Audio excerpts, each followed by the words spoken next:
Welcome to episode 5 of our Resources for Teachers video series. Today we'll cover the Student Usage Report.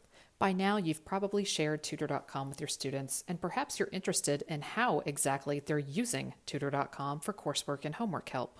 If you've watched our previous videos, you should be familiar with how to access your program's Tutor.com client portal. Just like any other report, we're going to go to our On-Demand Reports tab. Today we're going to run the Student Usage Report. We've selected the On-Demand Reports tab and the Student Usage tab. If you look at the information on this page, you'll see that this report will break down usage by student and will give us a lot of information regarding the number of sessions and minutes the student has used for each subject. Now we can select our report parameters. You can just search with a start date and an end date, but you can also filter your search further if you need to. That could include the location or school, as well as student information. Once you click View Report, your report information will populate on your current screen. Remember, you can export these into different formats if you need to.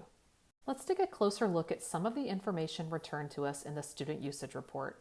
First, you could see the student's information: first name, last name, email, and username, as well as the student's school or access point, as we call it. The start date refers to when the student was given access to Tutor.com or had an account created. Next, we'll see the breakdown of subjects, minutes, and sessions. That means total minutes used by the student, as well as the minutes used during the reporting period that you selected for the report. You'll see the total sessions for the student, as well as the sessions the student has had during this reporting period.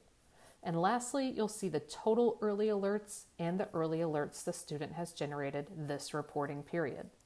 Let's take a closer look at some of the other information in the Student Usage Report. If I'm the ACT test prep or maybe math teacher at Daniel High School and I want to see what Robert Jackson has been doing in Tutor.com recently, I can see that in our ACT test prep subject, he's had 122 total minutes, but only 27 minutes has been in the reporting period I selected. Likewise, I can see that total he's only had 227 minutes and only an hour or so this reporting period. Next, I can see that Laura Lopez has had a total of 89 minutes of tutoring, 27 of which were in this reporting period. She's also had 32 minutes in middle school math, 17 minutes of which were in this reporting period. You probably get it now.